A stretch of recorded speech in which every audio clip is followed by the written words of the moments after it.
Ifá ní òdìmọ̀dì máa wọnú igbó adá fún ọlọ́fin odù ìjú ìbìrì ìjánà Ifá ní ìwà mi ọ̀tọ̀ sí kò ní gbà yóò dípò rí ní má bí epo jẹ ìwà rẹ̀ á sí òkè. àṣẹ. báwo di bára lókè ojú rẹ̀ tó lé ojú rẹ̀ tó kò àwòlé àwòdì ní Ifá náà lọ ìfádàsẹ àdáyọ̀ àdóòlù fáìtì bàdámọ́rì àwò oníṣègùtù ire ní ojú odù dáadáa yìí á fi òkété pèsè níbẹ̀ nítorí ire lọ́pọ̀lọpọ̀. kí ni Ifá? Ifá ni ohun ẹnu Olódùmarè tí ó sì jẹ́ kan ní ara àwọn òrìṣà ilẹ̀ Yorùbá tí Olùgbàlà ayé ń pè sìn tí Olùgbàlà ayé ń pè bọ̀. Èjì Ogbè ó popular ẹ lè kí fún wa ẹ kí fún wa. Ifá ní ayọyọgo ayọyọgo ayọyọ gómọgómọ àdúrà fún Ọ̀rúnmìlà balọ̀rẹ̀ mú yọ̀yọ́ra Ifá ní àtà mú yọ̀yọ́ra rèé o ọ̀rọ̀ ayọ̀ ló bá wa ọ̀bànújẹ́ kì í báyọ̀. Ìṣẹ̀ṣe làgbà Yorùbá dùn púpọ̀. Ẹ kú dédé àsìkò yìí orúkọ mi ní Fáṣọlá Ifágbèmí ojú tẹ fún wò mí ojú yóò ní fọ́ tí tẹ fún gbẹmí tí yóò ní di òfúta àwọn kan máa gbígbà wò wá kí tó tọ ọmọ kó yálé kí ṣogbó wa.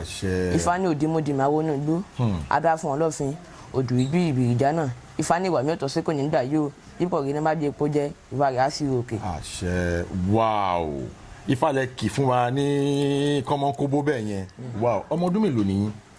15 years old. 15 years old nìyí. Now ẹni tó jókòó sí ẹ̀gbẹ́ mi yìí àlejò mi àti gba permission láti ọwọ́ olúwo yín àbí láti gbé wọn wá sí orí ètò olúwo wọn náà wọ́n wà lẹ́yìn kámẹ́rà àwọn náà fún wa ní permission láti bá wọn sọ̀rọ̀ ní orí ètò. Now ẹ jẹ́ ká tẹ̀síwájú ẹ káàbọ̀ sí orí ètò wa ètò yín Unscripted with Jeff Owólẹ́wà. Lórí ètò lẹ́nìí àlejò mi ọmọ ọdún 15 ni wọ́n yà SS class kílẹ̀ wà? SS1. SS1 náà wà ní school ṣé science lẹ́ ń ṣe ní school ni àbí art àbí? Science lẹ́ ń ṣe that means pé ẹ ń ṣe physics ẹ sọ àwọn subjects tẹ́ ẹ ń ṣe fún wa. à ń ṣe physics à ń ṣe chemistry à ń ṣe biology. ẹ ń ṣe biology wow ẹ tún wá jẹ́ ọmọ awo ṣé bẹ́ẹ̀ ṣe wà yìí ẹ ti tẹ̀fá? Bẹ́ẹ̀ni sà. ẹ wọ gbódù? Bẹ́ẹ̀ni sà. wow so tẹ́ bá wá kí ni ìyàtọ̀ láàrin ọmọ awo àti babaláwo? ọmọ awo jẹ́ ọmọ tó kẹ́kọ̀ọ́ lọ́dọ̀ olúwo rẹ̀. òkè tó sì ń kẹ́kọ̀ọ́ lọ́dọ̀ olúwo rẹ̀. olúwo jẹ́ ẹni tí ń kọ́ ọmọ awo ní ẹ̀kọ́. òkè wow now àlejò wa Ifáṣọlá ṣebí now ṣé bẹ́ẹ̀ ṣe ń lọ school torí mo mọ̀ pé tíyàn bá ń lọ school gẹ́gẹ́ bẹ́ẹ̀ ṣe wà lẹ́sẹ̀sì 1 science class ò kí ń ṣe kéré mi ẹ ní láti lọ school kẹ́ ṣe physics kẹ́ ṣe chemistry kẹ́ fojú síwèé yín biology kẹ́ lè pass dáadáa ṣé bẹ́ẹ̀ ṣe wá ń ṣiṣẹ́ ìṣẹ̀ṣe tẹ́ jẹ́ ọmọ awo ṣé iṣẹ́ ilé iṣẹ́ ìṣẹ̀ṣe kò kí ń disturb títí school? kò kí ń disturb pẹ́pẹ́ àkàkà ṣiṣẹ́ ní ọjọ́ tá a bá ní test tàbí exam a máa postpone ẹ̀ di ìjọ́ mi ni. ẹ máa postpone iṣẹ́ ilé yẹn di ọjọ́ míì ni kẹ́ lè lọ sí school kẹ́ lè concentrate kẹ́ lè pass exam yẹn torí mo bá oníṣẹ̀ṣe kan sọ̀rọ̀ tóun náà ń lọ school bíi tiyín ó wá ń sọ pé táwọn bá ti ní exam àwọn máa ń bọ ṣé Ògún ni àbí èṣù àwọn máa ń bọ èṣù káwọn lè pass ẹ̀yin náà máa ń bọ. bẹ́ẹ̀ni àwọn máa ń bọ kàlíbà pass exam àbí text. ẹ máa gbóná gan ní school gan nìyẹn o torí kò easy kíyàn máa kọ́ Ifá torí Ifá gangan àkójọpọ̀ ọgbọ́n ìmọ̀ àti òye ni sáyẹ́nsì wà nínú Ifá philosophy ó wà nínú Ifá oríṣiríṣi nǹkan ló wà nínú Ifá. Now gẹ́gẹ́ bí a ṣe ń sọ lọ gẹ́gẹ́ bẹ́ẹ̀ ṣe jẹ́ ọmọ awo mo fẹ́ kí ẹ kí Ifá mo fẹ́ kí àwọn èèyàn fíìlì yín pé ọmọ awo ló jókòó yìí mo fẹ́ kẹ́ kí Ifá tó níṣẹ́ ok ara àwọn popular ẹsẹ̀ Ifá bóyá Èjì Ogbè odù Ifá dẹ̀ ni Èjì Ogbè ó popular ẹ lè kí fún wa ẹ kí fún wa. Ifá ní ayọyọgo ayọyọgo ayọyọ gómọgómọ àdúrà fún Ọ̀rúnmìlà balọ̀rẹ̀ mú yọ̀yọ́ra Ifá ní àtà mú yọ̀yọ́ra rèé o ọ̀rọ̀ ayọ̀ ló bá wa ọ̀bànújẹ́ kì í báyọ̀. wow Èjì Ogbè lẹ kí fún wa yẹn. bẹ́ẹ̀ni sà. just like that but gbogbo bẹ́ẹ̀ ṣe kí yìí sí mi gbọ́ Èjì Ogbè ni àbí kò dé dandan ká gbé Èjì Ogbè nínú. ìyẹn ká gbé Èjì Ogbè nínú Ifá tá bá ti kí Ifá ètò ní pé Èjì Ogbè láàkì yẹn. ẹsẹ̀ Èjì Ogbè ilẹ̀ kì yẹn. bẹ́ẹ̀ni. wow ẹsẹ̀ mélòó ló wà nínú Ifá? n fẹ́ kẹ́ kọ́ wa ní orí ètò. A ní èjògbè. Ok. A ní ọ̀yẹ̀kú méjì. A ní wòrì méjì. Ok. A ní òdì méjì. Ok. A ní oṣù méjì. Ok. A ní ọ̀wọ́nrín méjì. Ok. A ní ọ̀bàrà méjì. Ok. A ní ọ̀kànràn méjì. Ok. A ní ògùndá méjì. Ok. A ní ọ̀sà méjì. Ok. A ní ìkà méjì. Ok. A ní òtútúpọ̀n méjì. Ok. A ní òtúà méjì. Ok. A ní ìrẹtẹ̀ méjì. Ok. A ní ọ̀sẹ̀ méjì. Ok. A sì ní òfun méjì tó jẹ́ ọ̀sẹ̀ mẹ́rìndínlógún. Wow, nínú àwọn tẹ kálẹ̀ yìí àwọn wo lẹ tún lè kì fún wa. tí mo sọ yìí ló jẹ́ ojú odò tó jẹ́ 16. A sì ní àwọn olúmọ̀lá, a sì ní àpólà náà èyí tó jẹ́ 240.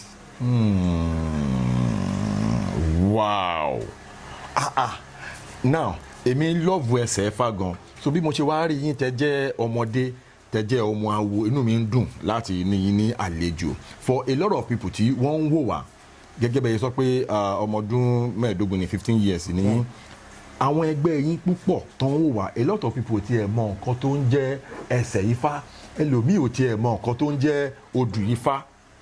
Gẹ́gẹ́ bẹ́ẹ̀ ṣe wá because bẹ́ẹ̀ ṣe jókòó yìí ẹ̀ ń sáàbù bíi ambassador Ifá fún àwọn tí wọ́n jẹ́ ẹgbẹ́ yín for millions of them around the world tí wọ́n mọ anything nípa Ifá.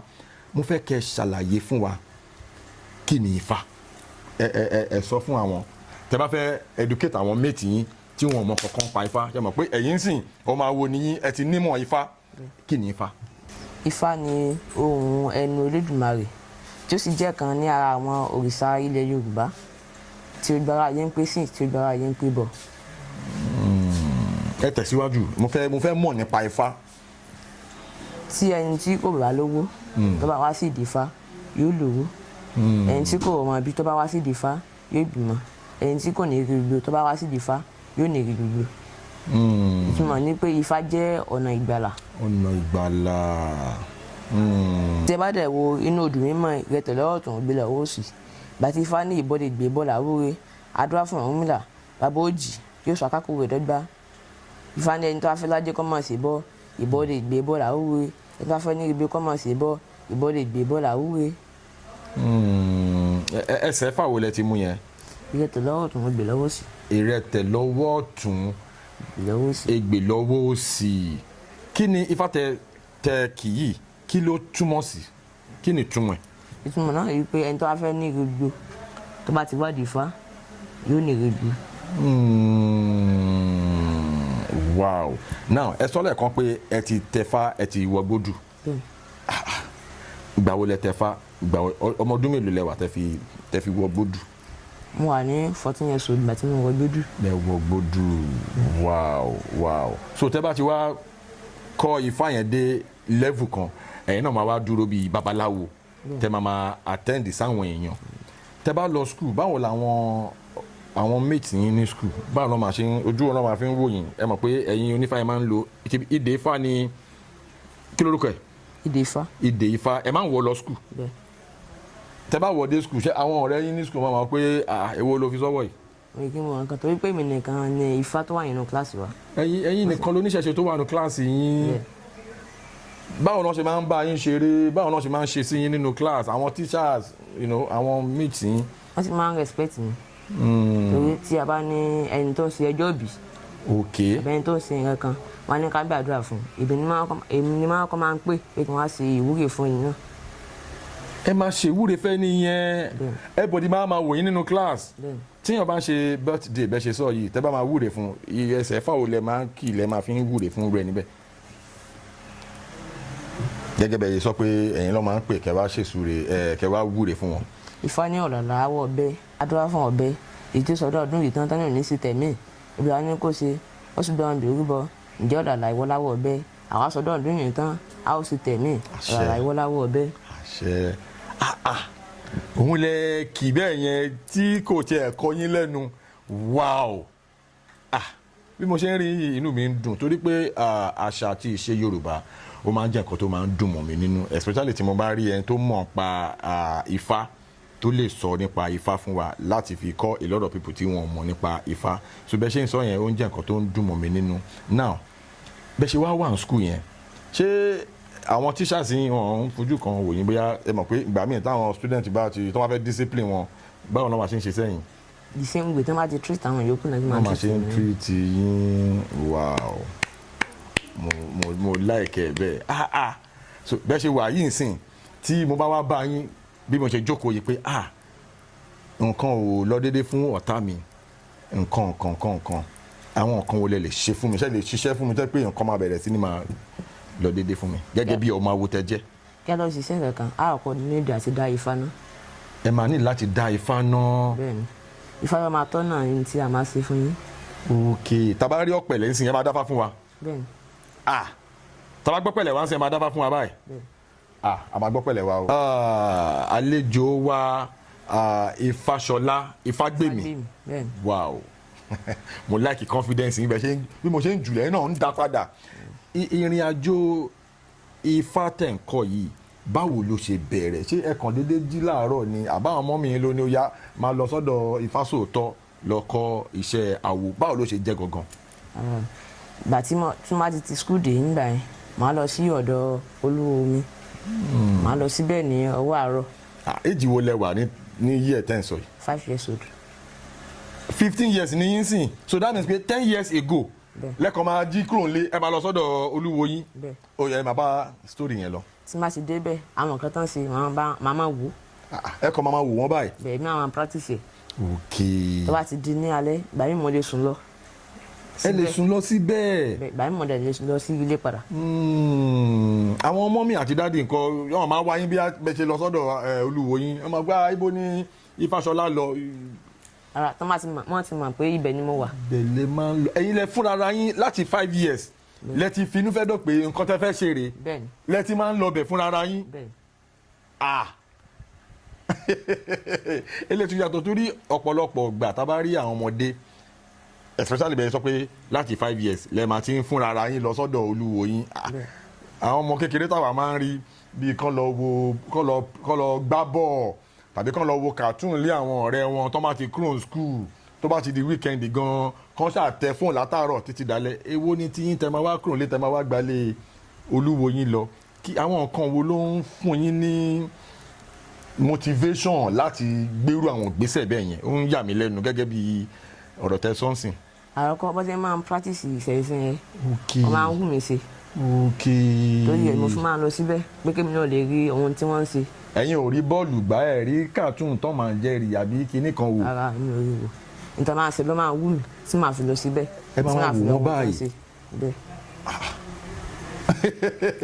èmi tí ń rìn mi ì rí ọmọdé tó wà ní èjì wọn 5 nígbà yẹn 10 years ago tó máa jí láàárọ̀ tó bá dé láti school tó máa wá gba instead of kó lọ sí ìdìbò torí bẹ́ẹ̀ mi ṣe wà tí mo bá ti dé láti school tí mo bá ti ráyè jẹun mo fò lọ nìyẹn 7:30 lálẹ́ tí mọ́mí ò bá ti dé láti wá sí oúnjẹ èmi ò ń wálé èmi ń ṣeré lọ́ntèmi nìyẹn but ẹ̀yin ẹ máa dé láti school ẹ máa gbalé awo lọ.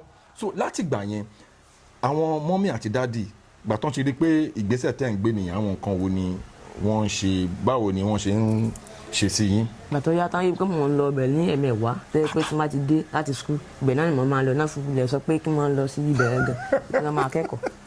pípẹ́ kúkú máa lọ bẹ̀ láti lọ kẹ́kọ̀ọ́ yẹn dáadáa. wow so ó ti tó bíi 10 years tẹ́ ti ń fojú sí ìṣẹ̀ṣe báyìí. bẹ́ẹ̀ni. wow inú mi ń dùn bí ẹ ṣe ń sọ yẹn torí kò wọ́pọ̀ láti rí ọmọdé bíi tiyín tó ń fojú sí ọ̀rọ̀ ìṣẹ̀ṣe àti gbogbo bí àwọn awo bí wọ́n ṣe ń ṣe. now kí ni àlàyé tẹ́lẹ̀ advice wo lẹ lè fún àwọn mate yín tí wọ́n ń wò wá nílé because bẹ́ẹ̀ ṣe jókòó yìí ọ̀pọ̀lọpọ̀ àwọn èèyàn ń wò wá pé ṣé kò ń ṣe especially àwọn ọ̀rẹ́ yín ní school wọ́n máa pé Ifáṣọlá kí ló ń sọ àlàyé wo lẹ lè ṣe ìmọ̀ràn wo lẹ lè fún wọn? ìmọ̀ràn tí wọ́n lè fún àwọn ẹgbẹ́ mi tán wà ní ìgboro ni pé kí oníkálukú ètè mọ ọ̀nà tí ó gbà là bí àpẹẹrẹ èmi nìsín èmi fẹ́ blend ifá àti ìwé papọ̀ nípa ìmọ̀ ewé àti egbò fún àgọ́ ara wa.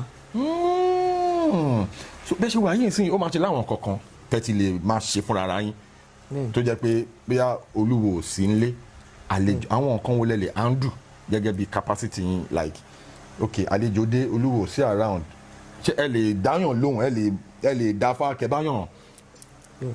bí àpẹẹrẹ tí olúwa bá sílé tí wọ́n bá ti rán wa sílẹ̀ fún ẹni tó ń bọ̀ wọ́n yìí ní pé ká dáfá fún ẹni náà ìpè ní tí ifá bá sọ ká sọ fún ẹni yẹn. kẹ́ sọ fẹ́ nìyẹn ibi tá a dé yìí mo fẹ́ kẹ́ dáfá fún wa mo fẹ́ kẹ́ kí kẹ́ gbé ọ̀pẹ̀lẹ̀ lulẹ̀ báyìí kẹ́ kí fún wa ṣe ti rẹ́dì. ẹ̀yin tí wà nílé àlejò wa kó má dàbí dán kó má dàbí ai eléyìí for real ni àlejò mi is 15 years old yes he's in a is in SS1 ọmọ awodẹ ni wọ́n máa wá kì í fa wọ́n máa gbé ọ̀pẹ̀lẹ̀ lulẹ̀ báyìí wọ́n máa kì í fún wa ẹjọ́.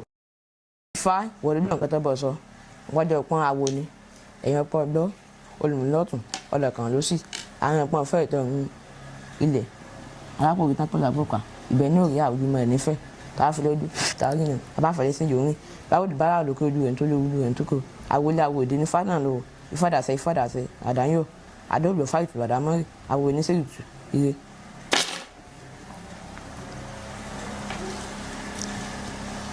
ògùndà fún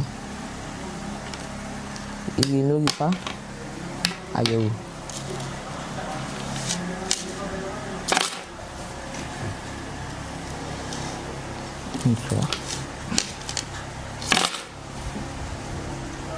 Ọ̀rúnmìlà ní ire.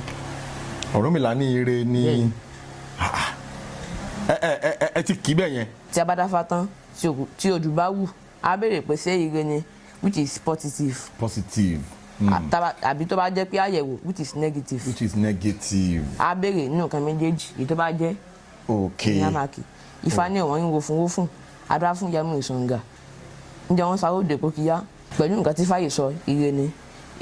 Ifá ní ọ̀wọ́n ń wo fún adá fún Yẹmí Òṣùngà ǹjẹ́ wọ́n sáré òde kókíyá Yàmí fojú bò kété o ọ̀yìn mi ṣe wọ́n sì ń kún ọ̀yìn. kí ni ìtumọ̀ gbogbo Ifá tẹ kì í lẹ̀ yìí. ìtumọ̀ ni pé ire ni Ifá torí pé negative positive ni ṣé ìpèsè àwọn ìyá mi tẹ sọ yìí kí ni ohun ìpèsè. ní ojú odù tá a dá yìí a fi òkété pèsè níbẹ̀ nítorí ire lọ́pọ̀lọpọ̀. kóore yẹn kó lè bá wa tẹ̀ wá lọ́wọ́. bẹ́ẹ̀ni. òun lè ti ra dá tẹ́tí kì í fún wa ní eléyìí jẹ́ nǹkan tí ó ń yà mí ní ẹnu inú mi dùn láti níyín ní orí ètò. mi ò tí ì mọ fátán o mo sì wà ní ẹnu ẹ̀kọ́ ọmọ awo ni mo pera mi. ọmọ awo ni yín wà mo fẹ́ kẹ́ kí Ifá kẹ́ fi súre fún àwọn tí wọ́n ń wò wá nílé ká fi ṣe àṣekágbá lórí ètò lẹ́nu. ẹ̀yin olùfẹ́ wa ojú yóò ní fọ́ etí yóò ní di ẹni ránù fẹsẹ̀ kọ ẹni fẹnu kọ ńlẹ́ńwúde adáfógòdò ìtìsọmọ ìjákẹsẹ́ láàyè ńlẹ̀ ògòdó dà lóko ògòdò kì í gbógun tó yá ẹ̀ mọ́lá. wow inú wa dùn láti níyín ní orí ètò torí kò kí n ṣe everyday la máa ń rí ẹni tó wà nílùú èjì yìí tó máa kí Ifá tó máa gbé ọ̀pẹ̀lẹ̀ lulẹ̀ báyìí inú wa dùn gan ẹ ṣé gan tí àpèyìn tí ẹ jẹ́ wa ọmọ awo Ifáṣọlá Ifágbèmí ẹ ṣeun gan ẹ̀yin tí wà nílé as we come to the end of this edition ẹ rí i pé ó ní agbára gan lórí ọ̀rọ̀ ìṣẹ̀ṣe ẹ rí i pé kò kí n ṣe nǹkan kékeré kò kí n ṣe nǹkan yẹpẹrẹ ẹni tó jókòó yìí 15 years ni wọ́n wà ní SS1 wọ́n ṣe science ní school still náà wọ́n sì ń kọ́ Ifá ẹ rí i pé ó lọ fà gan thank you for staying with us gbogbo yẹn tẹ́ ń support wa náà ní orí ètò ẹ ṣeun gan God bless you ẹ ṣé gan àlejò wa. Please subscribe to my YouTube channel and press the notification button.